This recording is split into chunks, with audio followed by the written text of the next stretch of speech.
at sumainyo rin. Ang mabuting balita ng Panginoon ayon kay San Marcos. Papuri sa iyo, Panginoon.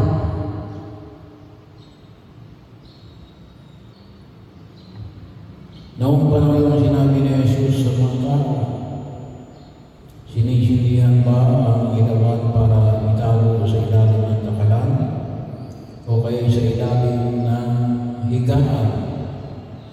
Hindi ba upang ilagay sa talagang patungan?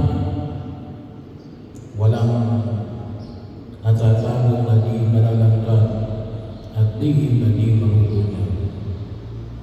Ang may paninig ay makinig. At inugtong pa niya, unawain ninyo mabuti ang inyong naririnig.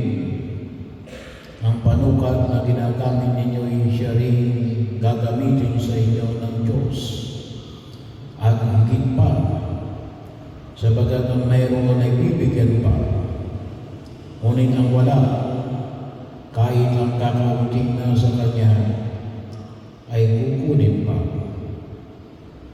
Ang mabuting balita ng Panginoon. Pinupuri ka namin, Panginoon.